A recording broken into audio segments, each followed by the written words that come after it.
Welcome to everyday cooking. இன்னைக்கு நம்ம double back சீசி mushroom எப்படி செய்யறதுன்னு பார்க்க போகிறோம்.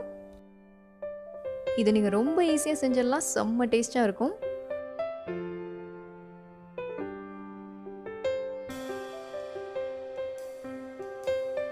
இதுக்கு ஒரு பேக்கெட் பட்டன் காளான் எடுத்துக்கோங்க. எல்லா காளான்லேயும் அதோட நடுப்பகுதியை எடுத்துருங்க.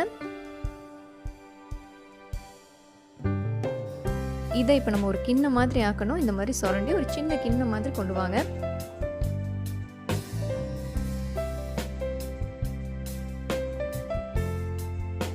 எல்லா காளானையும் நம்ம கிண்ணம் மாதிரி மாற்றியாச்சு. இப்போ மீதி இருக்கிற அந்த ஸ்டெம் எல்லாத்தையும் நம்ம குட்டி குட்டியாக கட் பண்ணிக்கலாம்.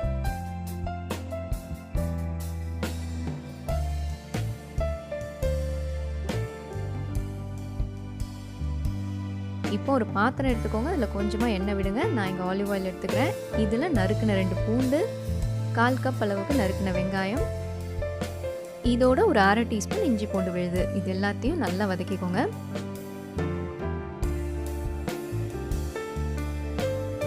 வெங்காயம் நல்லா வதக்குனதும் தக்காளி சேருங்க. ஒரு பெரிய தக்காளி சேர்த்திங்கன்னா கரெக்டாக இருக்கும். இப்போ தக்காளியையும் நல்லா வதக்கிக்கோங்க. உப்பு போட்டு வதக்குனிங்கன்னா கொஞ்சம் ஈஸியாக சீக்கிரம் வதங்கிடும். அதனால் கொஞ்சமாக உப்பு சேர்த்துக்கோங்க.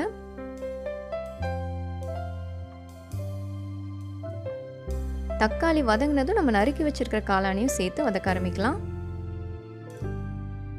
இதை நல்லா வதக்கிட்டே வாங்க. காளான் தண்ணி விடும். தண்ணி வத்துற வரைக்கும் வதக்கிக்கணும். இதோட ஒரு 1/2 டீஸ்பூன் மிளகுத்தூள், கொஞ்சமாக கொத்தமல்லி இலை சேர்த்து நல்லா வதக்கிக்கலாம்.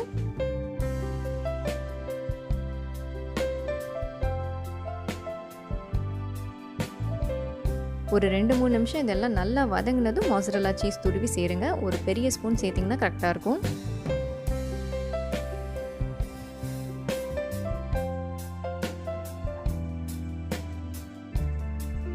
இதுவும் நம்மளோட ஸ்டஃபிங் ரெடி. இது ஆறுனதும் நம்ம காளான கிண்ணம் மாதிரி ரெடி பண்ணி வச்சுருக்கோம் பார்த்தீங்களா, அதில் ஸ்டஃப் பண்ண போகிறோம். எவ்வளோ தூரம் ஸ்டஃப் பண்ண முடியுமோ அவ்வளோ தூரம் ஸ்டஃப் பண்ணுங்கள்.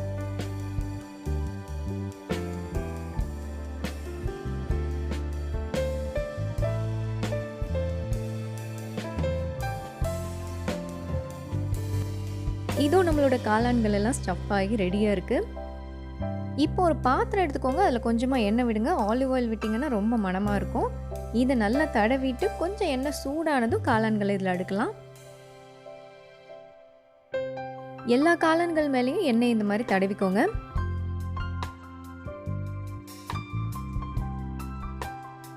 இப்போ ஒரு மூடியை போட்டு இதை லோலேருந்து மீடியம் ஃப்ளேமில் வச்சு குக் பண்ணுங்கள். காளான்கள் நல்லா வேகிற வரைக்கும் குக் பண்ணணும்.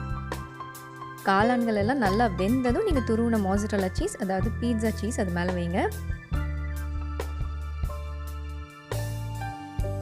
இப்போ இந்த சீஸ் உருகணும். அதனால மூடி போட்டு லோ ஃப்ளேம்லேயே கொஞ்சம் நேரம் குக் பண்ணுங்கள். நம்மளோட ஸ்டஃப்டு காளான்கள் சூப்பராக ரெடி ஆகிடுச்சு. வெளியே எடுத்துடலாம். இது நல்லா சீஸியாக செம்ம டேஸ்ட்டாக இருக்கும். ஏதாவது குழந்தைங்க பார்ட்டினா கண்டிப்பாக அதை ட்ரை பண்ணுங்கள். இது ஒரு பெஸ்ட் ஸ்டார்டராக இருக்கும்.